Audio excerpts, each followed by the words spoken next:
Bienvenue dans l'émission La vérité de l'Évangile avec Andrew Womack, un ministère d'enseignement qui se concentre sur l'amour et la grâce inconditionnelle de Dieu. Jésus nous a pardonné de tout notre péché, passé, présent et même futur. Lorsque j'ai réalisé que Jésus avait pris l'intégralité de la punition, du châtiment pour mes péchés, j'ai expérimenté la vraie liberté. Et maintenant, voilà Andrew. Bienvenue dans notre émission La vérité de l'Évangile. Je suis maintenant dans ma 3e semaine d'enseignement sur le sujet que j'ai intitulé Esprit, âme et corps.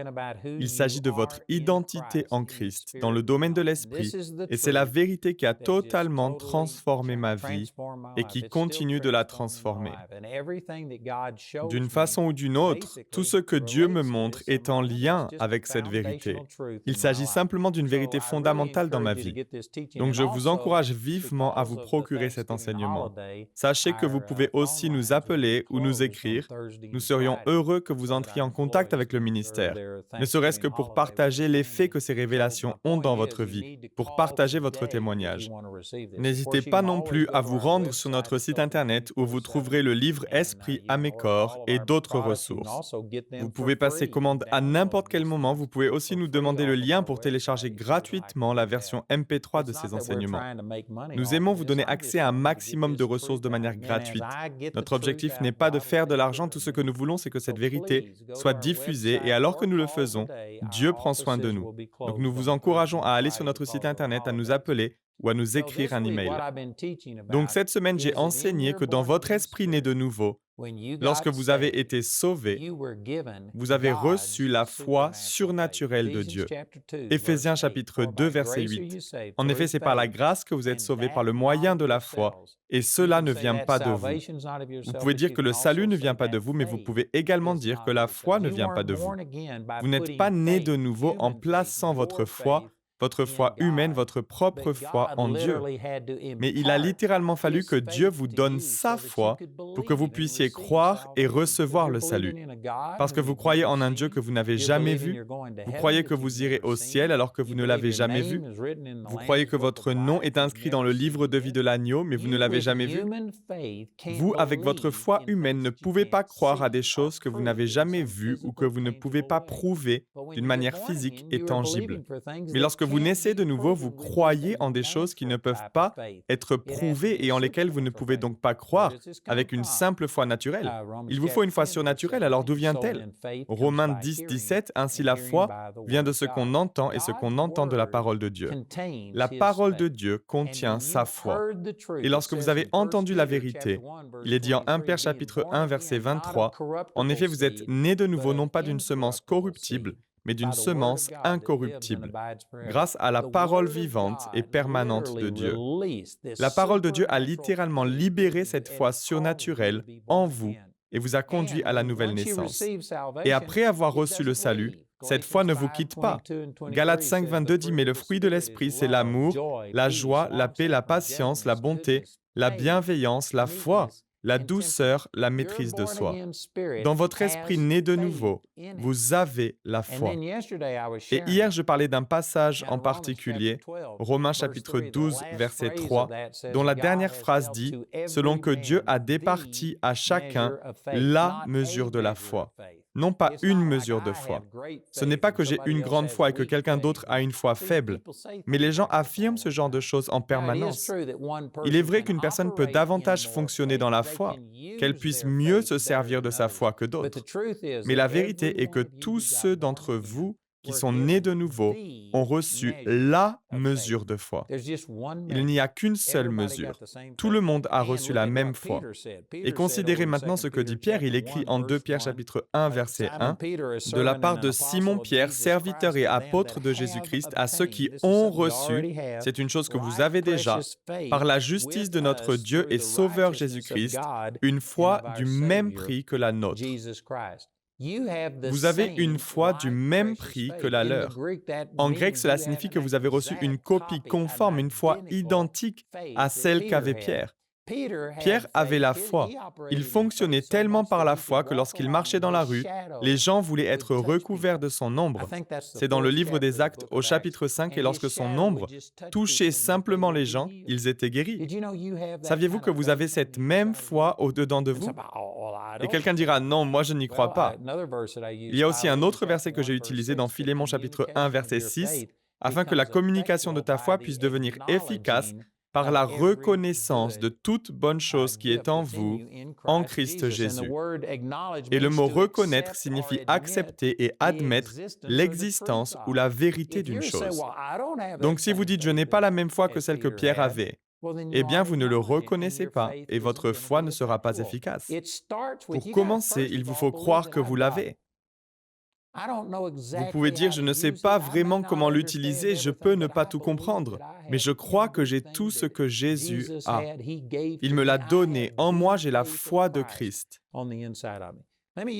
Laissez-moi vous citer un passage tiré de Galates, chapitre 2, verset 20. L'apôtre Paul dit, « Je suis crucifié avec Christ, néanmoins je vis, cependant pas moi, mais Christ vit en moi. Et la vie que je vis maintenant dans la chair, je la vis par la foi du Fils de Dieu qui m'a aimé et s'est donné lui-même pour moi. » Remarquez ce qu'il n'a pas dit. Il n'a pas dit « Et la vie que je vis maintenant dans la chair, je la vis par la foi dans le Fils de Dieu. » Non, il vit par la foi du Fils de Dieu. Il y a une différence entre avoir foi en Dieu et avoir la foi de Dieu. C'est énorme. Et certaines personnes pensent que je m'arrête trop sur l'importance des mots. Eh bien, savez-vous que toute l'épître aux Galates a été écrite sur la distinction entre le mot « semence » au singulier et le mot « semence » au pluriel. Cela est expliqué en détail ici au chapitre 3 de Galates, que la promesse a été faite à Abraham et à sa descendance au singulier. Puis il explique qu'il s'agit d'une seule personne, Christ. Il n'est pas question de semence au pluriel de la nation juive issue d'Abraham. Donc tout le livre aux Galates est construit sur la différence entre descendance au singulier et descendance au pluriel sur un seul mot. Vraiment, la parole de Dieu est précise et extrêmement détaillée. Donc il est important de noter que Paul dit que la vie qu'il vit maintenant dans la chair, il la vit par la foi du Fils de Dieu et non par la foi dans le Fils de Dieu. Ceci dit, je comprends tout à fait ce que les gens veulent dire lorsqu'ils affirment avoir foi en Dieu. Je le comprends. Mais il est aussi exact de parler de la foi de Dieu et afin de le comprendre, de reconnaître toute bonne chose qui est en vous, il vous faut reconnaître premièrement que non seulement vous avez foi en Dieu, mais que vous avez aussi la foi de Dieu. Celle-ci vous a été donnée au moment du salut. Laissez-moi vous lire le contexte du chapitre 2 de Galates. En faisant cela, on comprend à quel point il est important de reconnaître que vous avez la foi du Christ et non seulement foi en Christ. Donc commençons au verset 14 de Galates chapitre 2. « Mais lorsque je vis qu'ils ne marchaient pas droitement selon la vérité de l'Évangile, j'ai dit à Pierre devant eux tous, « Si toi, étant un Juif, tu vis suivant la manière des gentils, et non pas comme font les Juifs, pourquoi forces-tu les gentils à vivre comme font les Juifs? » En d'autres mots, il dit, « Pierre, tu es un hypocrite. Tu ne vis pas selon toutes ces lois et pourtant tu commandes à tous les croyants juifs de s'y soumettre. »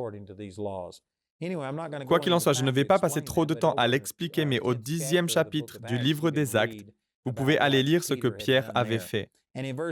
Et au verset 15 de Galates 2, Paul continue, « Nous qui sommes juifs de nature et non pécheurs d'entre les gentils, sachant qu'un homme n'est pas justifié par les œuvres de la loi, mais par la foi de Jésus-Christ. » Remarquez les mots utilisés, par la foi de Jésus-Christ. Il n'est pas dit la foi en Jésus-Christ. À nouveau, je ne dis pas qu'il est erroné de dire qu'une personne est justifiée en mettant sa foi dans ce que Jésus a fait. Mais techniquement parlant, il ne s'agit pas seulement de la foi en ce que Jésus a fait, mais vous avez reçu la foi de Dieu et c'est sa foi dont vous vous servez. Vous êtes justifié par la foi de Christ. Cela fait une grande différence. Verset 16. Sachant qu'un homme n'est pas justifié par les œuvres de la loi, mais par la foi de Jésus-Christ, nous avons, dis-je, cru en Jésus-Christ, afin que nous puissions être justifiés par la foi de Christ, et non par les œuvres de la loi, car par les œuvres de la loi, nulle chair ne sera justifiée.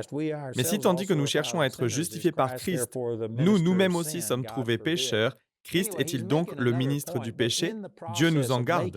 Donc, quoi qu'il en soit, il parle d'autre chose, mais dans ce processus, à plusieurs reprises, il parle d'être justifié par la foi de Christ et du fait que nous sommes justifiés par la foi de Christ. Et ensuite, Paul dit au verset 20 que la vie qu'il vit maintenant dans la chair, il la vit par la foi du Fils de Dieu. Ce n'était pas simplement sa foi. Et il est faux de dire que vous avez un certain niveau de foi, que j'ai un certain niveau de foi, etc. Non, à la nouvelle naissance, il vous est donné la mesure de foi. Romains 12, 3. Vous avez reçu la même foi que celle qu'avait Pierre.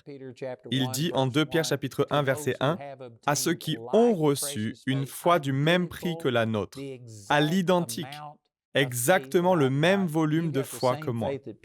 Vous avez la même foi que Pierre avait lorsqu'il marchait dans les rues et que son ombre touchait des gens qui se relevaient de leurs souffrances et de leurs maladies.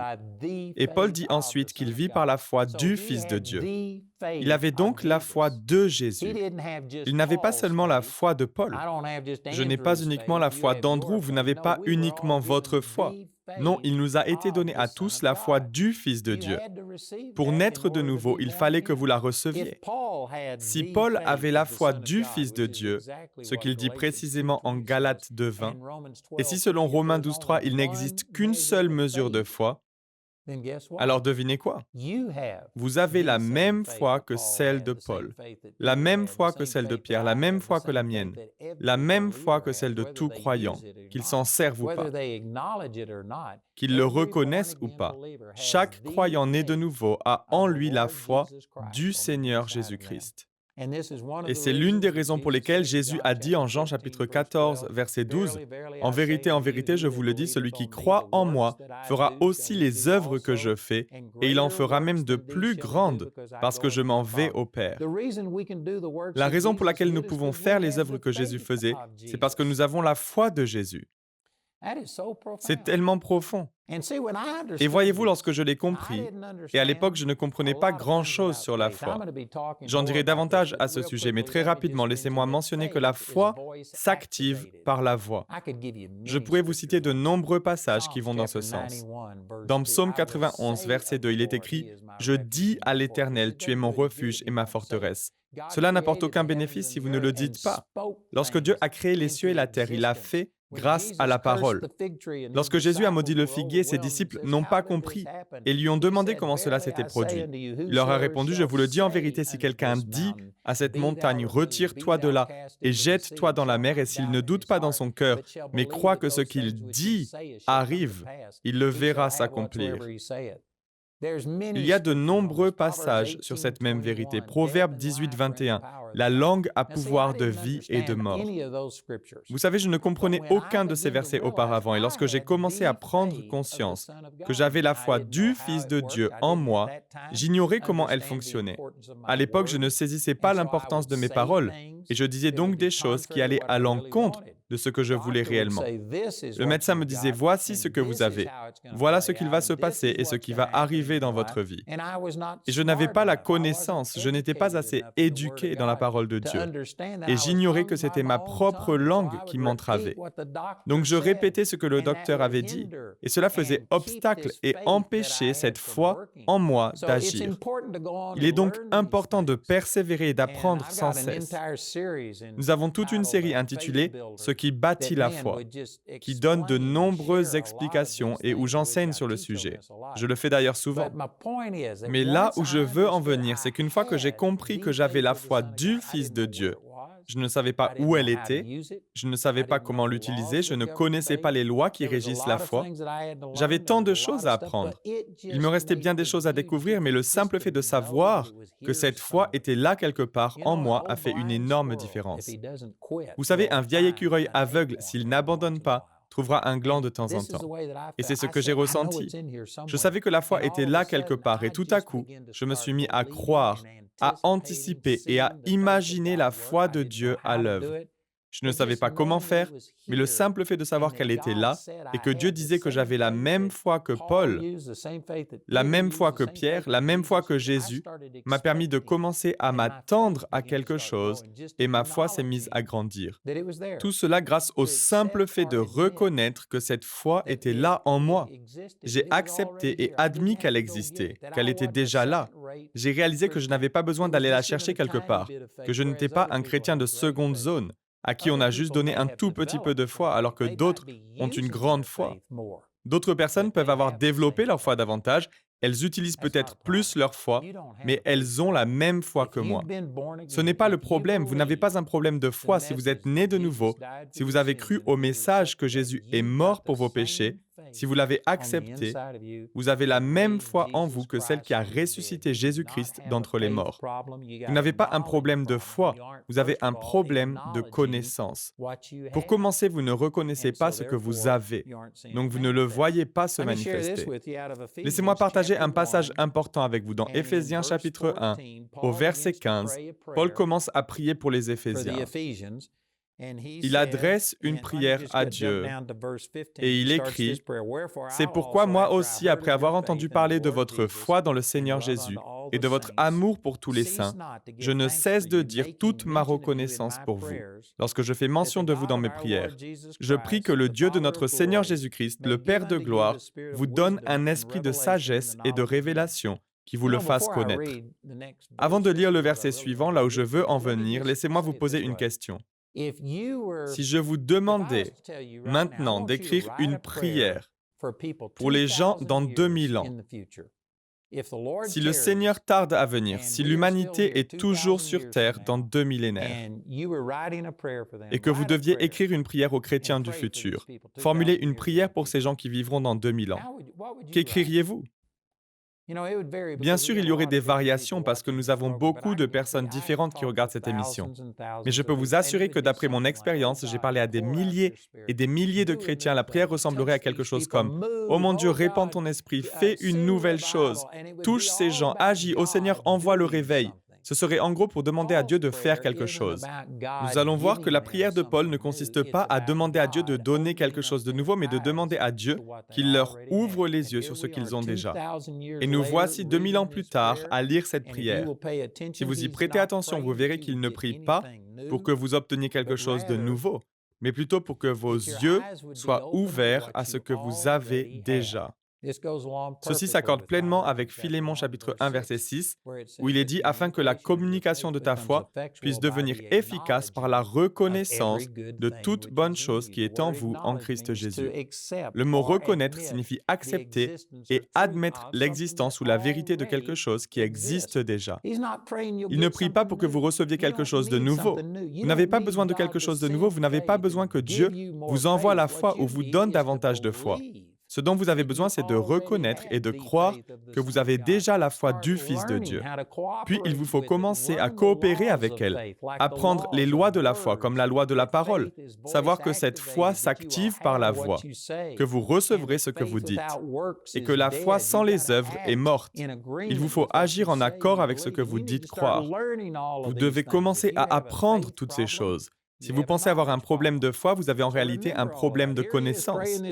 Rappelez-vous de tout cela alors que nous lisons la prière de Paul, au verset 18. « Je prie qu'il illumine les yeux de votre cœur pour que vous sachiez quelle est l'espérance qui s'attache à son appel, quelle est la richesse de son glorieux héritage au milieu des saints, et quelle est l'infinie grandeur de sa puissance qui se manifeste avec efficacité par le pouvoir de sa force envers nous qui croyons.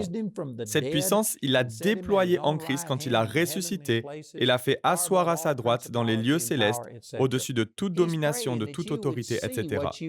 Il prie que vous puissiez voir ce que vous avez, l'infinie grandeur de sa puissance. Puis il dit que la même puissance qui a ressuscité Jésus-Christ d'entre les morts habite en vous, et que Dieu a maintenant fait asseoir Jésus à sa droite dans les lieux célestes. Si vous pouviez d'une manière ou d'une autre mesurer la puissance des manifestations de Dieu, si vous pouviez montrer les différents degrés de sa puissance, la création de l'univers serait certainement l'une des plus grandes manifestations de son pouvoir qui n'ait jamais été donnée. Mais je crois que la résurrection de Jésus d'entre les morts a été la plus grande démonstration de la puissance de Dieu de tous les temps. Et pourquoi dis-je cela? Parce que lorsqu'il a créé les cieux et la terre, il n'y avait aucune opposition. Il n'y avait pas de diable qui lui résistait et qui luttait contre lui. Mais quand Jésus est ressuscité, je vous garantis que tous les démons de l'enfer ont été mobilisés pour empêcher que cela ne se produise. Car c'est ce qui a tout changé. C'est ce qui a scellé le destin de Satan. Il y a donc eu une grande opposition et pourtant Jésus est ressuscité d'entre les morts. Il a détruit les portes de l'enfer, il les a faites sortir de leur gonds, il a pris les clés de la mort et de l'enfer avec lui. Tous les démons de l'enfer, tous, le diable lui-même était là pour s'y opposer et pourtant Jésus a vaincu. C'est donc la plus grande manifestation de la puissance de Dieu qui a été et ne sera jamais manifestée. Et ce passage explique que c'est cette puissance que vous avez déjà. Il prie que vos yeux puissent s'ouvrir pour voir ce que vous avez déjà. Quelle est l'infinie grandeur de sa puissance que vous possédez déjà? C'est la même puissance qui a ressuscité Jésus d'entre les morts. Vous avez la puissance de résurrection à l'intérieur de vous. Vous n'avez pas besoin de plus de puissance, vous n'avez pas besoin de plus de foi, vous avez besoin de découvrir ce que vous avez déjà. Et l'un des grands obstacles à cette vérité, et c'est tout ce que j'enseigne, c'est que les gens disent « Si j'avais cette puissance, je le saurais. » Vous supposez que vous pourriez le sentir, que vous auriez la chair de poule remontant et descendant le long de votre colonne vertébrale, ou que vous auriez un moyen physique, émotionnel d'entrer en contact avec tout cela. J'en parlerai la semaine prochaine, mais ce n'est pas le cas. Ce qui est né de la chair est chair, et ce qui est né de l'esprit est esprit. Vous ne pouvez pas vous fier à la chair pour discerner ce qui est vrai dans le monde spirituel. Vous ne pouvez pas vous fier à ce que vous voyez dans le miroir et à ce que vous ressentez dans vos émotions pour croire ou non ce que vous avez dans l'esprit. Vous devez seulement tenir compte de ce qui se trouve dans la parole de Dieu et vous devez croire ce qu'elle dit. Et elle affirme notamment que vous avez la même puissance que celle qui a ressuscité Jésus-Christ d'entre les morts à l'intérieur de vous. Elle n'est pas quelque part à l'extérieur, vous n'avez pas besoin de prier pour la recevoir. Vous voyez, ce manque de compréhension de ce dont je parle a donné naissance à tant de doctrines étranges dans le corps de Christ. Certains croient qu'il y a des démons dans les lieux célestes qui empêchent nos prières de monter vers Dieu. Donc ils rassemblent les gens, ils prient et essaient d'ouvrir une brèche vers Dieu pour que nos prières puissent monter jusqu'au ciel. Ils se basent souvent sur Daniel chapitre 10 pour justifier ce genre de croyance. Mais saviez-vous qu'il y a une énorme différence entre Daniel et nous? Daniel n'avait pas l'Esprit de Dieu vivant à l'intérieur de lui. Jésus n'était pas encore ressuscité d'entre les morts, rien de tout cela n'était encore arrivé. Ses prières étaient donc empêchées de monter vers Dieu, mais maintenant Dieu est descendu et Dieu lui-même vit à l'intérieur de vous si vous avez fait de Jésus votre Seigneur. Vous n'avez pas besoin de faire monter vos prières dans l'atmosphère jusqu'à Dieu. C'est la raison pour laquelle vous inclinez la tête lorsque vous priez. C'est pour pouvoir regarder Dieu, il est là et vous dites « Père ». Vous voyez toute cette histoire selon laquelle vos prières peuvent ne pas dépasser le plafond. Eh bien, vous n'avez pas besoin que vos prières dépassent même le bout de votre nez. Dieu vit en vous. Vous avez en vous le pouvoir de ressusciter les morts. Vous avez la foi du Fils de Dieu. C'est ce que Paul a dit. Il avait la foi du Fils de Dieu. Si Paul l'avait et qu'il n'y a qu'une seule mesure de foi, alors vous avez aussi la foi du Fils de Dieu. Vous n'avez pas de problème de foi, vous avez un problème de connaissance. Vous ne savez pas ce que vous avez et ce que je fais, c'est de partager ces vérités sur qui vous êtes dans l'Esprit. Cet enseignement intitulé « Esprit à mes corps » changera votre vie. N'oubliez pas que vous pouvez appeler nos différents bureaux. Les numéros et sites Internet s'afficheront à l'écran à la fin de ce programme. Vous pouvez vous rendre sur notre site Web à tout moment et je vous encourage à le faire.